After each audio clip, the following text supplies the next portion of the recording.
Assalamualaikum warahmatullahi wabarakatuh. Bismillah, alhamdulillah, wa syukurillah, ala nikmatillah, la haula wa la quwata illa billah, amma ba'du.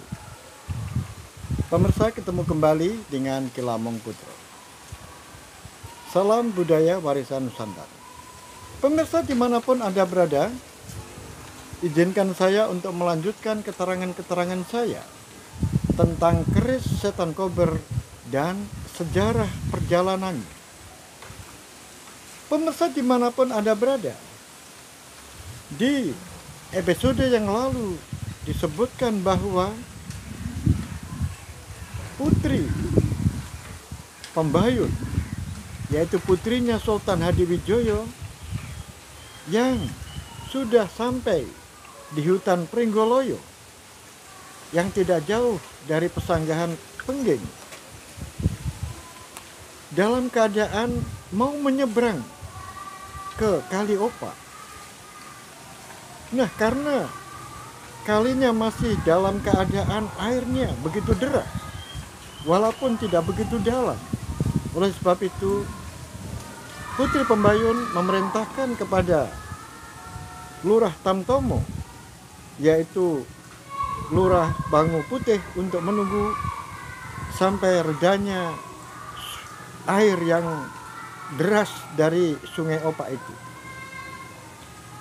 Oleh sebab itu, berhentilah, beristirahatlah sebentar di tempat itu sambil melepaskan lelah. Pemirsa dimanapun Anda berada, tiba-tiba terjadi sebuah angin puting beliung dan hujan deras yang begitu hebat, sehingga terpaksa Putri Pembayun akhirnya keluar dari kereta dan kemudian menghentikan puting beliung itu karena ada indikasi bahwa bukan angin biasa, bukan puting beliung biasa. Oleh sebab itu, Putri rela keluar dari kereta, kemudian menuju ke tempat yang lapang dan kemudian mencoba untuk melawan puting beliung itu. Tetapi akhirnya Putri Pembayun terombang-ambing oleh puting beliung itu dan akhirnya terhempas dan habislah tenaganya. Pemirsa dimanapun Anda berada, sekarang ini saya ajak untuk pergi ke Ponorogo. Di Ponorogo, Panji Sumirang beberapa hari yang lalu sudah dilepas oleh Adipati Ponorogo, yaitu Betoro Songgobumi dan Panembahan Wengker, untuk berangkat mencari Singoranu dan mencari Panembahan Wadah Selintang. Tujuannya adalah sama, yaitu untuk mengantarkan surat, yang mana surat itu harus sampai di tangan Singoranu atau di tangan Wadah Selintang. Oleh sebab itu, pemirsa dimanapun Anda berada, akhirnya keberangkatan itu karena tugas yang begitu berat.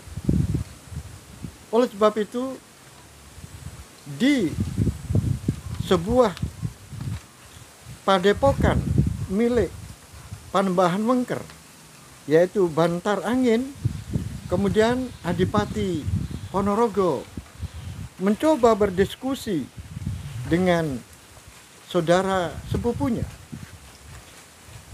Wahai Panembahan Wengker, aku ingin bertanya, bagaimana menurut pendapatmu tentang Panji Sumirang atau Temenggung Toh Panji Toh Pati Anom? Akhirnya Panembahan Wengker mengeluarkan pendapat, kalau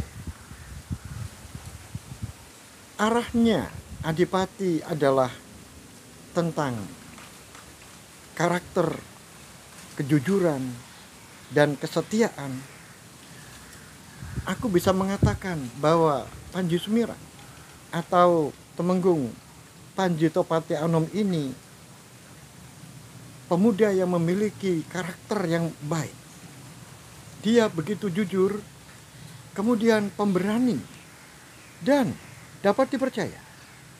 Oleh sebab itu, saya tidak meragukan kesetiaannya terhadap Ponorogo.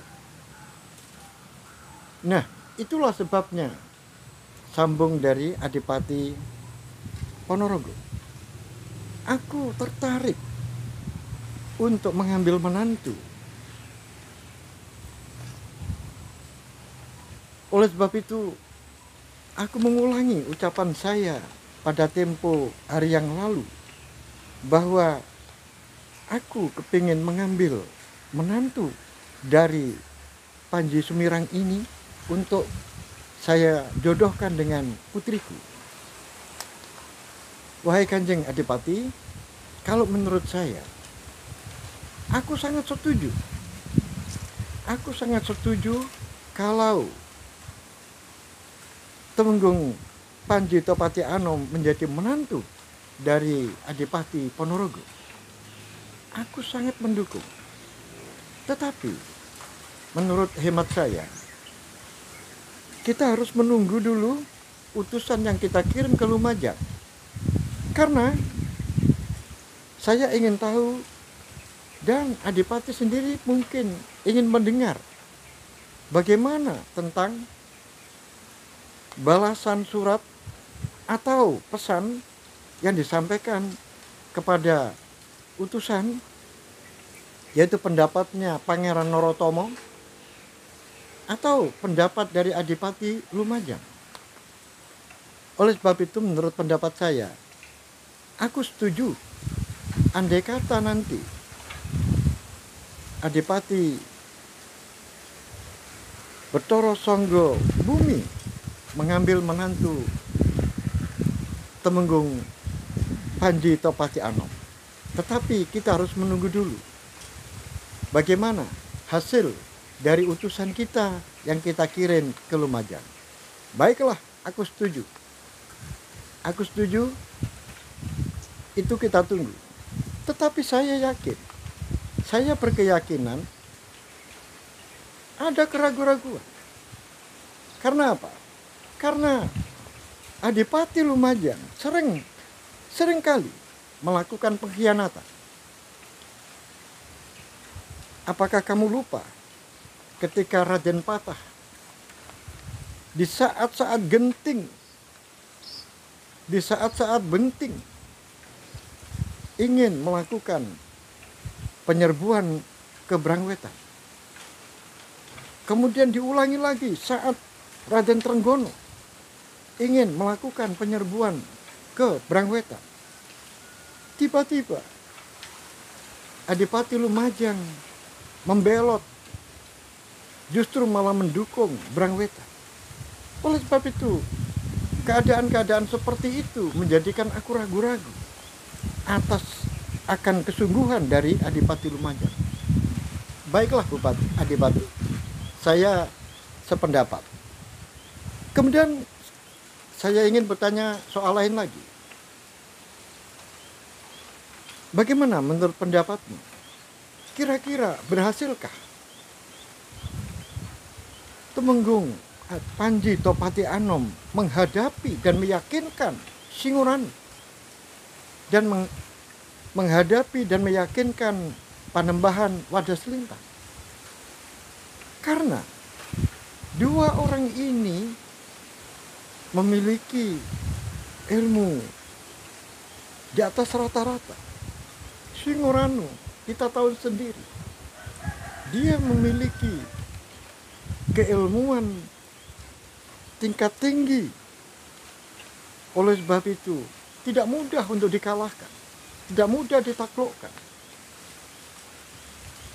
Kemudian Wadas Lintang juga demikian. Oleh sebab itu, menurut pendapatmu bagaimana? Kalau menurut pendapat saya, Adipati, Temenggung Panji Topati Anom memiliki karakter orang yang cerdas, ulet, dan pinter dalam berstrategi. Oleh sebab itu, mungkin dari segi-segi tertentu ada keunggulan di pihak Singoranu dan Dewada Selintang. Tetapi juga di segi-segi tertentu, Temenggung Panji Topati Anom yang sekarang ini sudah dibekali keris setan kober, pasti akan memiliki kemampuan yang seimbang dengan Singoranu dan seimbang dengan Panembahan Wadah Selintang. Oleh sebab itu, dan ada satu hal yang saya unggulkan, yaitu kesabaran. Kesabaran dari Temenggung Panji Topati Anom di dalam pertempur. Karena di dalam pertempuran dibutuhkan yaitu strategi dan kesabaran. Nah, itu tidak dimiliki oleh Singoranu dan tidak dimiliki oleh Wadah Selintang. Oleh sebab itu, kita semuanya tidak akan tahu siapa yang akan menang apabila dua orang ini atau tiga orang ini bertempur. Tetapi secara pribadi aku berdoa, semoga Temenggung Panji Topati Anom bisa menundukkan Singoranu dan meyakinkan Singoranu sehingga Singoranu dan Wadah Selintang mau bergabung dengan Ponorogo. Baiklah, kita doakan saja semoga Temenggung Topati Anom bisa bertemu dengan Singoranu dan Wadah Selintang dan bisa meyakinkan keduanya sehingga kita nanti bisa bertemu 3 bulan yang akan datang. Pemirsa dimanapun Anda berada.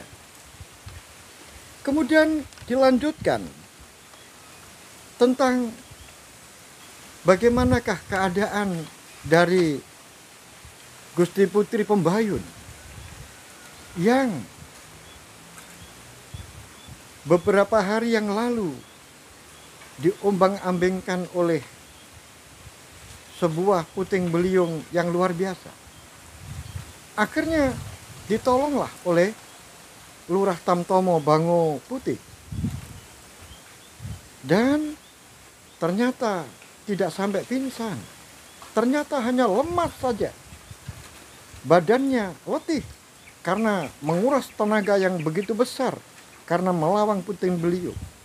Pemirsa dimanapun Anda berada, kalau mata telanjang pasti akan melihat itu adalah puting beliung. Sesungguhnya itu adalah pasukan-pasukan Sidowini yang begitu banyak, yang begitu cepat berkendaraan kuda dan berjalan kaki melewati tempat itu dan menerjang apa saja. Sehingga seperti sebuah puting beliung yang luar biasa. Akhirnya Putri Pembayun dipapah, ditolong oleh Bango Putih, kemudian diajak menuju ke kereta. Pemirsa dimanapun Anda berada, belum sampai di kereta. Kereta ini, kusir kereta memberikan laporan, menyongsong kedatangan dari Putri Pembayun dan Bango Putih. Apa laporannya? Laporannya adalah Widuri yang ada di dalam kereta itu tiba-tiba hilang. Siapa yang mengambil? Tidak ada yang tahu. Mendengar Widuri itu lenyap di dalam kereta, badan yang letih dari Pembayun itu kemudian tiba-tiba bangkit. Hei kusir, kamu jangan main-main. Tadi kan ada di dalam kereta bersama saya. Kemudian sampai tidak ada, kamu tidak tahu. Kamu jangan main-main dengan saya. Kamu nanti akan saya hukum berat. Ampun Gusti, memang benar-benar saya tidak tahu.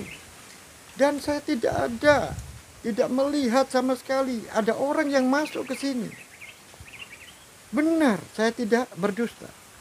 Akhirnya Bangu Putih menuju ke belakang kereta dan langsung menanyai Widadi, "Hai Widadi, kalau kamu tidak mau ngomong terus terang, kamu akan saya bunuh.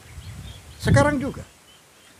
Ampun, ampun lurah, saya tidak tahu.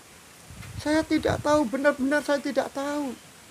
Siapa yang mengambil? Siapa yang membawa? Tidak tahu. Pemirsa dimanapun Anda berada. Akhirnya semuanya menjadi bingung. Karena tidak ada yang tahu siapa yang mengambil. Mungkinkah lenyap begitu saja? Akhirnya Putri Pembayun bermusyawarah dengan Lurah Tamtomo Bangu Putih. "Wahai Ki Lurah, ini bagaimana? Apakah perlu kita memecahkan diri menjadi 4 kelompok untuk menyusuri ke 4 arah, 10 ke utara, 10 ke selatan, 10 ke barat, dan 10 ke timur, untuk melacak siapa yang mengambil Sidowingi? Karena tentu saja belum jauh." "Baiklah Gusti, saya setuju." Pemirsa dimanapun Anda berada. Akhirnya Lurah Tamtomo membagi anak buahnya yang sebanyak 40 itu menjadi 4 kelompok. Yaitu 10 ke barat, 10 ke timur, 10 ke utara, dan 10 ke selatan. Menyebar ke 4 arah. Pemirsa dimanapun Anda berada. Ternyata sudah jauh dari tempat itu, di tengah hutan, ada seseorang yang berambut panjang, kemudian hanya pakai cawat saja. Cawatnya, luriknya seperti kulit macan. Kemudian pakaiannya juga begitu, hanya berselempang, juga menggunakan kulit macan. Kemudian mereka memanggul Widuri dan melompat ke sana kemari dengan begitu gesitnya dan begitu mudahnya. Padahal dia memanggul Widuri, tetapi dia bisa melompat ke sana kemari seperti dia memanggul kapuk saja. Pemirsa dimanapun Anda berada, siapakah orang ini? Mampukah Bangu Putih, Lurah Tamtomo ini, dan Kanjeng Putri Pembayun menemukan jejak langkah dari orang ini? Kemudian bagaimanakah dengan Panji Sumirang yang sudah berada di sarang dari Singorani? Karena Panji Sumirang sudah sampai di tempat, yaitu tempatnya ada di sebuah tempat di pinggiran Sungai Serayu, yang mana ketika dia mengikuti anak buah dari Singorani, maka kebetulan dia bertemu dengan 20 orang yang membawa barang-barang rampasan. Makanya diikuti terus orang ini. Dan akhirnya sampailah ke markasnya. Dan di markas itu Panji Sumirang berhasil menyusup, karena rumahnya di tengah-tengah hutan itu begitu banyak. Kurang lebih antara 50 sampai 60 rumah. Kemudian ada di bagian tengah rumah yang besar. Kemudian ada telaga. Ada telaga. Sehingga orang ini, siapapun yang ingin menuju ke tempat itu, pasti dia akan menyeberangi telaga itu. Panji Sumirang berhasil menyusup sampai masuk ke dalam. Bahkan dia mengetahui tempat satu persatu. Kemudian dia ingin tahu yang mana yang Singoranu, yang mana yang Wadah Selintang. Akhirnya di rumah besar itu ada seseorang yang dipanggil Kelabang Geni. Kelabang Geni itu adalah putra dari Ranu Wijaya. Saya ulang, Singoranu, yaitu pimpinan berandal dari Gunung Sumbing. Nah, setelah itu datanglah seseorang yang tinggi besar dengan brewok yang tebal dan rambutnya agak keriting. Begitu menyeramkan. Orang ini tertawa-tawa karena dia mendapatkan banyak hasil rampasan. Kemudian datang lagi seseorang yang memakai jubah hitam, kemudian pakai topeng hitam. Kemudian mereka berkata, "Wahai paman, coba suruh keluar putramu, Kelabang Geni. Kapan datangnya utusan dari Kediri? Bangunkan, saya ingin tahu. Saya sudah tidak sabar lagi." Akhirnya Panji Sumirang menyimpulkan, oh, berarti orang yang berkata itu mungkin adalah Wadah Selintang. Sedangkan orang yang diperintahkan untuk mengeluarkan anaknya, yaitu Singoranu. Pemirsa dimanapun Anda berada, rupa-rupanya Wadah Selintang merasa dibohongi terus oleh Singoranu.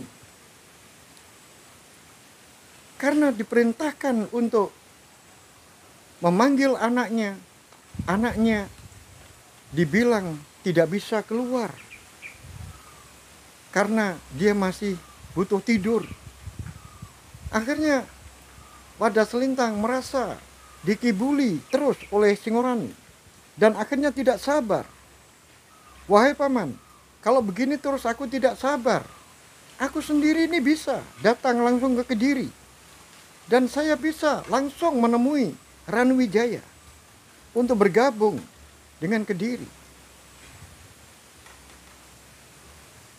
Dan saya juga bisa langsung bertemu dengan Ponorogo, yaitu bertemu dengan Songgobumi. Sabar, anak emas, sabar. Jangan tergesa-gesa begitu. Tidak ada tempat yang aman kecuali di tempatku ini. Nanti akan datang sendiri utusan itu. Karena utusan itu, karena Songgobumi yang butuh kita, bukan kita butuh Songgobumi." Wah, paman ini menyulitkan. Oleh sebab itu, wahai paman, aku sekarang ingin menjajal kehebatanmu. Pemirsa dimanapun Anda berada, rupa-rupanya Wadah Selintang sudah tidak sabar lagi menghadapi Ranu Singoranu. Akhirnya terjadilah perkelahian 1 lawan 1. Tetapi rupa-rupanya Singoranu tidak serius di dalam menanggapi dan menghadapi Panembahan Wadah Selintang. Karena dia tidak pernah menyerang, cuma hanya menghindar dan terus menghindar. Tiba-tiba datanglah orang berteriak, "Hai, paman, berhenti, jangan bertempur. Ini aku dapat oleh-oleh." Apa pemirsa? Yang berbicara itu adalah Kelabang Geni, yaitu anaknya Singoranu. Yang dimaksudkan oleh-oleh ini adalah 3 putri yang cantik-cantik. "Wahai paman, ini aku dapat oleh-oleh." Akhirnya pertempuran itu dihentikan. Dan Wadah Selintang kemudian menoleh ke arah Kelabang Geni. Dan akhirnya pertempuran itu selesai. Karena Wadah Selintang kemudian membawa 3 orang gadis yang ditawarkan oleh Kelabang Geni. Pemirsa dimanapun Anda berada, akhirnya Panji Sumirang mengetahui, oh, begini. Pemirsa dimanapun Anda berada, berhasilkah Panji Sumirang bertemu dengan Singoranu dan Wadas Lintang? Dan andai kata bertemu, apakah mereka percaya kalau Panji Sumirang atau Temenggung Panji Topati Anom adalah utusan dari Adipati Ponorogo, yaitu Bathara Songgobumi? Dan bagaimana kelanjutannya? Oleh sebab itu, ikuti terus cerita saya. Sampai di sini, akhirul kalam. Billahi taufiq wal hidayah, waridho wal inayah. Assalamualaikum warahmatullahi wabarakatuh. Salam budaya warisan Nusantara.